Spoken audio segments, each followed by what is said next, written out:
Chapter 21. Judge Gantry waited until it was dark early Sunday evening to go for a long walk. He lived a few blocks from the courthouse in an old house that had been handed down from his grandfather, himself a distinguished judge, and he often roamed the streets in the center of Strattonburg in the early mornings and in the late evenings. On this night, he needed fresh air, time to think. The Duffy trial had consumed his weekend. He had spent hours buried in the law books, looking for an answer, one that still eluded him. An heated argument raged within. Why should he disrupt a properly tried case? Why should he declare a mistrial when nothing has gone wrong? No rules had been broken, no ethics violated, nothing. In fact, the two fine lawyers doing battle, the trial had sailed smoothly along. His research had revealed no similar case. The lights were on at Boone and Boone. At 7:30, as promised, Judge Gantry stepped into the small front porch and knocked on the door. It was opened by Marcella Boone, who said, "Well, good evening, Henry. Come in." "Good evening, Marcella. I haven't seen this office in at least 20 years." "Then you should stop by more often." She closed the door behind them. Judge Gantry wasn't the only one having a brisk walk in the early evening. A man named Paco was out for a stroll. Too. Paco wore a dark jogging suit with running shoes, and he had a radio.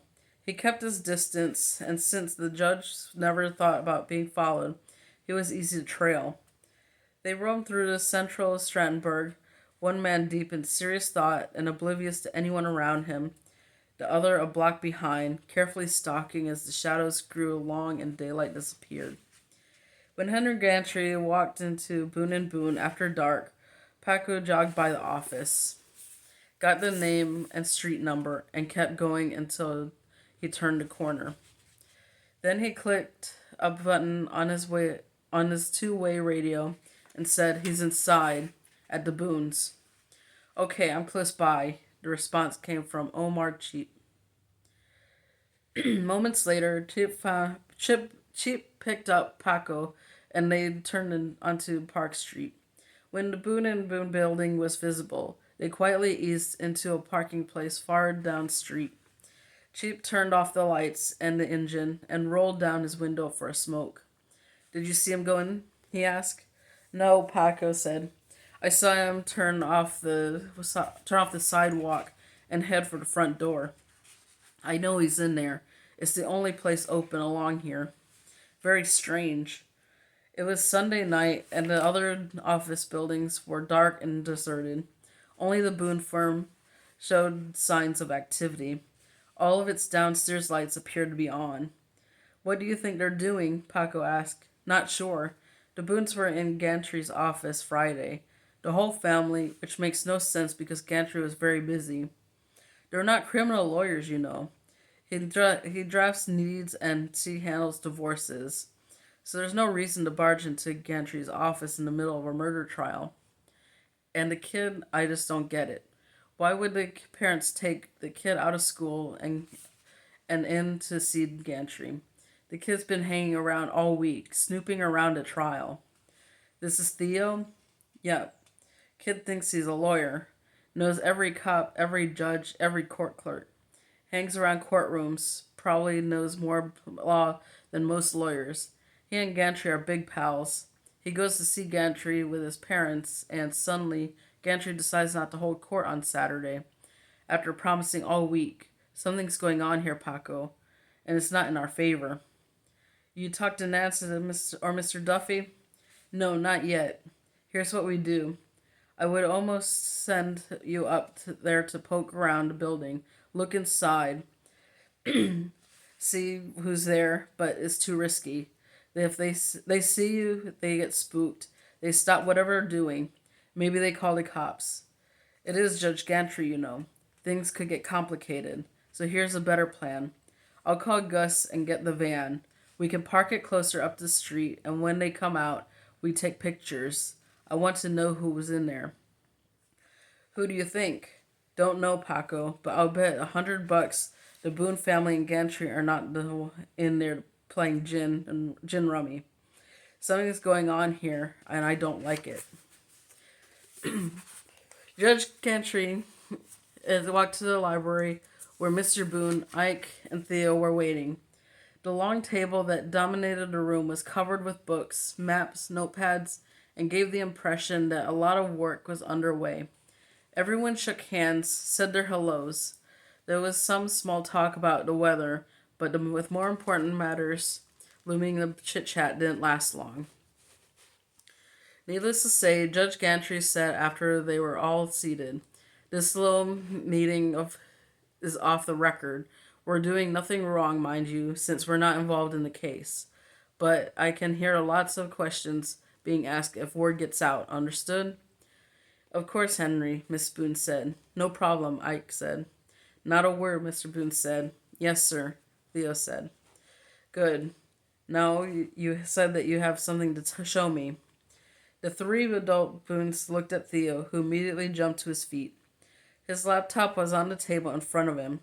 He touched the key, and a large photo appeared on the digital widescreen whiteboard at the end of the room. Theo held a laser pointer and directed the red light at the photo. "This is an aerial photo of the 6th fairway at the creek course. Over here is the Duffy home. Over here is in the trees of the dogleg is where the witness was sitting and having lunch." He pressed another key. Another photo appeared. "This is a photo we took yesterday morning at the golf course. The witness was sitting in a stack of treated timbers next to the dry stream bed, completely hidden from view. However, another key, another photo. As you can see, the witness had a perfect view of the homes on the other side of the fairway, about 100 yards away. And you know that for certain this is exactly where he was?" "Yes, sir." "Can you reconstruct the time?" "Yes, Your Honor." "We can drop the whole Your Honor stuff, Theo, for the time being." "Okay." Another photo, an aerial. Theo beamed the laser light at a building. "This is the maintenance shed, not too far through the woods from the 6th fairway. The lunch break began at 11:30. 11:30 on the dot because the supervisor ran a tight ship and expected his workers to check in at 11:30, eat quickly, and be back on the job at noon. Our man likes to sneak away from the others, eat by himself, say his prayers, and look at the photo of his family back home. He's very homesick. As you can see, it's a short walk through the woods to his favorite lunch spot. He estimates that he was halfway through his lunch break when he saw a man enter the Duffy home. So around 11:45, Judge Gantry asked, "Yes, sir. And as you know, the pathologist put the time of death at approximately 11:45. "I know. And the man who entered the house then left it before your witness finished his lunch break?" "Yes, sir. The witness says that he usually heads back to the maintenance shed a few minutes before noon. On this day, he saw the man come out of the house before he finished the lunch break. He estimates the man was in the house less than 10 minutes. "I have one big question," the judge said. "Did this witness see the man leave the house with a big bag or sack or anything that might hold stolen loot?" Testimony is that several items were taken: 2 small handguns, some of her jewelry, and at least 3 of expensive watches. Did the witness see this stuff hauled away? "I don't think so, Judge," Theo said gravely. "And I've thought about this for hours. My best guess is that he stuffed the guns under his belt, hid them with his sweater, and put everything else in his pockets." "What kind of guns?" Mr. Boone asked. "A 9mm and a snub-nosed .38. Judge Gantry said. "It would be easy to hide them under a sweater." "And the watches and jewelry?" "Some rings and necklaces, 3 watches, and with leather bands. All could easily fit in the front pockets of a pair of slacks." "And this stuff was never found?" Miss Boone asked. "No. They're probably at the bottom of one of his lakes out there in the golf course," Ike said with a nasty grin. "You're probably right," Judge Gantry said, to the amazement of everyone else. The stone-faced referee who never leaned one way or the other, had just tipped his hand. He thought Mr. Pete was guilty after all. What about the gloves? He asked.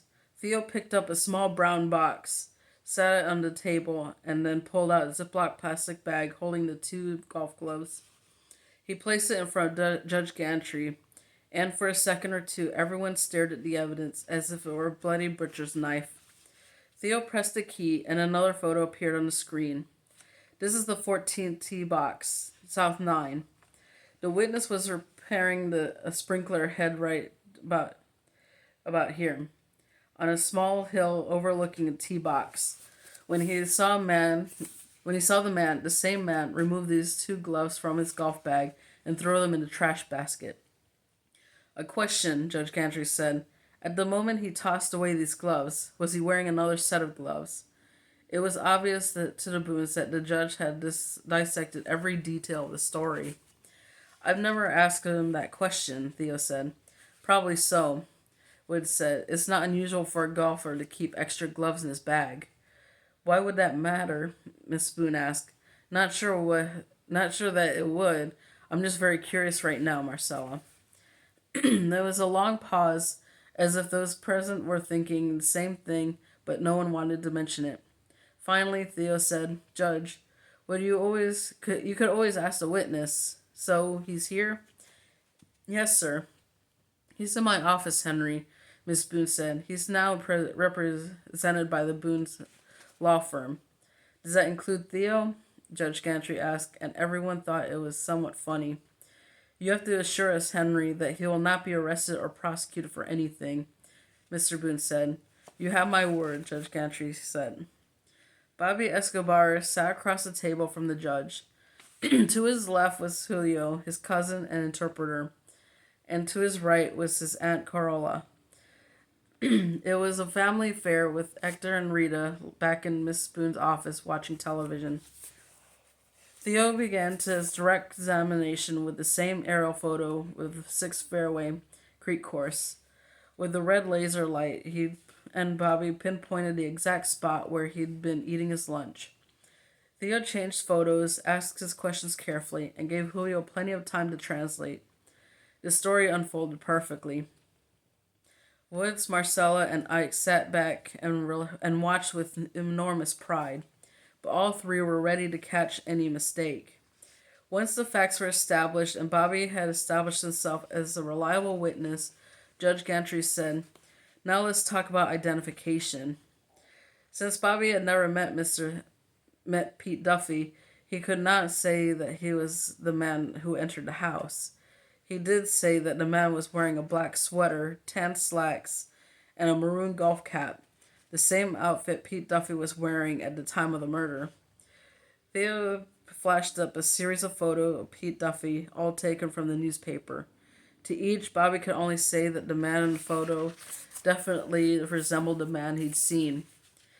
Theo pressed another key and ran 3 quick videos he'd strung together, all showing Pete Duffy either walking into the courthouse or walking out. Again, Bobby said it was almost certain that it was the man. Then the clincher. The prosecution had placed into evidence 22 photographs of the crime scene, the house, and the neighborhood. One of the photos, State's Exhibit number 15, had been taken from position somewhere near the edge of the fairway. It showed the rear of the Duffy home, its patio, windows, rear door, and off to the far right there were two uniformed policemen standing next to the golf cart. Sitting in the golf cart was Pete Duffy, who appeared dazed and distraught. The photo had apparently been taken just minutes after he raced home from the clubhouse grill. Theo had obtained the photograph by visiting the site maintained by the court reporting service. If Judge Gantry asked how he got it, Theo was prepared to say, Well, Judge, it's been produced in open court and admitted into evidence. Not really a secret, is it? But Judge Gantry said nothing. He'd seen the photo hundreds of times and was unmoved by it. Bobby, though, had never seen it, and he immediately began speaking rapidly to Julio. That's him, Julio said, actually pointing. The man in the cart, that's him.